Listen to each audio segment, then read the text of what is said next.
భారత test cricket అటు రోహిత్ని కానీ, ఇటు కోహ్లీని కానీ, అటు అశ్విన్ని కానీ ఈ ముగ్గురు లెజెండరీ ఆటగాళ్ళు లేకుండా దాదాపుగా 18 ఏళ్ల నుంచి ఒక్క టెస్ట్ క్రికెట్ మ్యాచ్ కానీ, సిరీస్ కానీ ఆడింది లేదు. ముగ్గురులో ఎవరో ఒకళ్ళు ఉంటూనే ఉన్నారు. జట్టును ముందుకు నడిపిస్తూనే ఉన్నారు.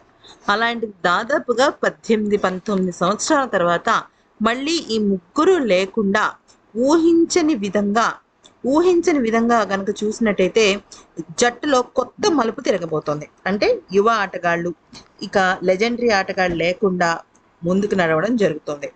ఇక శుభ్మన్ గిల్ నాయకత్వంలో టెస్ట్ క్రికెట్ ఎలా ముందుకు నడుస్తుందనేది పెద్ద సవాల్. అటు గౌతమ్ గంభీర్కి, ఇటు శుభ్మన్ గిల్తో పాటుగా అటు యువ ఆటగాళ్ళకి కూడా ఇదొక పెద్ద సవాల్.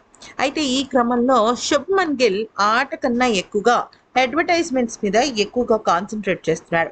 అయితే బ్యాట్ మీద ప్రిన్స్ అని ముద్రించుకోవటం కానీ, దానికి సంబంధించి ఓవర్గా తను ఎక్కువగా అడ్వర్టైజ్మెంట్స్ చేయడం కానీ చేస్తున్నాడు. దీనిపైన శుభ్మన్ గిల్కి గౌతమ్ గంభీర్ వార్నింగ్ ఇచ్చినట్టు తెలుస్తోంది.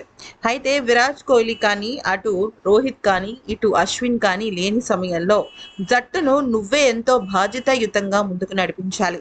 అయితే ఇప్పుడు మొత్తం ప్రపంచ దేశాల క్రికెట్కి సంబంధించిన కళ్ళన్నీ మన వైపే ఉన్నాయి. ఎందుకనంటే అటువంటి లెజెండరీ ఆటగాళ్ళు లేకుండా జట్లు ముందుకు నడవడం అనేది 18 ఏళ్ల క్రితం నాడు జరిగింది. మళ్ళీ ఇప్పుడే నడుస్తుంది. అంత గొప్ప అవకాశం నీకు రావడం నిజంగా నువ్వు చేసుకున్న గొప్ప సూచన, గొప్ప విషయం. అయితే కేవలం శుభ్మన్ గిల్ మాత్రమే కాదు, ఆటగాళ్ళందరూ కూడా ఒళ్ళు దగ్గర పెట్టుకుని మరి ముందుకు నడవాలే కానీ ఇటువంటి తప్పులు చేయకూడదు. ఆట మీద మాత్రమే దృష్టి కేంద్రీకరించాలి కానీ వేరే వాటి మీద దృష్టి కేంద్రీకరిస్తే ఖచ్చితంగా జట్టు నుంచి వాళ్ళు బయటకు పంపించడం చాలా సులువైన మార్గం అవుతుంది అంటూ అసలు దిమ్మ తిరిగే షాక్ ఇచ్చాడు. మరి ఈ వీడియో నచ్చితే లైక్, షేర్ అండ్ సబ్స్క్రైబ్.